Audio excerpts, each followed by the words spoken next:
ఓం నమ శివాయ. అయ్యప్ప స్వాములందరికీ కూడా నా శిరస్సు వంచి పాదాభివందనం చేస్తున్నాను. దయచేసి ఎవరైతే శబరిమల వెళ్ళి అక్కడ అయ్యప్ప స్వామిని దర్శించుకోవడానికి వెళ్తున్నటువంటి స్వాములందరికీ చెబుతున్నాను, ఈ స్వామి దగ్గరికి వెళ్లే ముందు మనకి ఒక పనికిరాని పని అంటగట్టారు. వావర్ స్వామి అని. ఈ వావర్ స్వామి సమాధిని దర్శించుకుంటేనే ఈ యొక్క యాత్ర పూర్తవుతుందని పనికి మాలిన వెధవలందరూ కలిసి మన చరిత్రను వక్రీకరించి మొత్తం మనకి ఎక్కడ లేనటువంటి చెత్తంతా అండగట్టేశారు. దానికి అప్పట్లో మొదట్లో గురుస్వాములు కూడా ఏమీ తెలియక ఈ వావర్ స్వామిని దర్శించుకోమని చెప్పేవాళ్ళు. కానీ ఇప్పుడు మనకి వావర్ స్వామి గురించి తెలుసు కదా. అసలు వావర్ స్వామి కాదు, వావర్ అనేది ఒక సమాధి.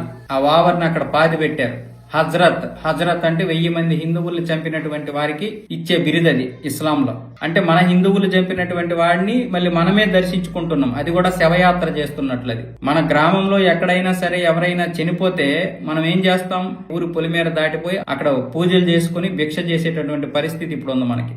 అంత నిష్టగా చేసినటువంటి స్వాములు ఈ రోజు అయ్యప్ప స్వామిని దర్శించుకోవడానికి వెళ్లేటప్పుడు అక్కడ వావర స్వామి అని పేరు పెట్టి ఆ యొక్క శవం చుట్టూ మనల్ని తిప్పుతున్నారు. మరి ఇంత నిష్టగా ఉండే మనం అక్కడ అయ్యప్ప స్వామిని దర్శించుకోవడానికి వెళ్లే ముందు ఈ యొక్క వావర స్వామి సమాధిని దర్శించుకుంటే మనకేం పుణ్యం వస్తుంది? అది పాపమే కదా. మీ యొక్క ఏదైతే ఉందో దీక్ష అది విఫలమవుతుంది. పైగా ఇంకోటి చెప్తున్నాను, వావర స్వామి కాదు వావరకి అయ్యప్ప స్వామికి ఎటువంటి సంబంధము లేదు.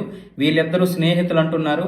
1200 సంవత్సరాల క్రితం పుట్టినటువంటి వాడు 7000 సంవత్సరాలకు జన్మించినటువంటి మన అయ్యప్ప స్వామికి స్నేహితుడు ఎలాగవుతాడో మీరే చెప్పాలి. మరి ఎవడో ఏదో కట్టుకథలు రాస్తే ఆ కట్టుకథలు నమ్మేటటువంటి పరిస్థితుల్లో ఇంతకు ముందు మనం ఉన్నామేమో కానీ ఇకనైనా సరే చరిత్ర తెలుసుకోండి. దయచేసి మీరు ఎంతో నిష్టగా 41 రోజులు మండల దీక్ష చేసి గొప్పగా పుణ్యం వస్తుందని, మీ యొక్క కష్టాలు తీరుతాయనో లేకపోతే మీ యొక్క ఆత్మ సంతృప్తి చెందుతుందనో మరి అక్కడికి వెళ్తే మరి అయ్యప్ప స్వామి కంటే ముందు ఒక శవాన్ని దర్శించుకుంటే మరి అయ్యప్ప స్వామికి ఆ ఇరుముడు అందుతుందా?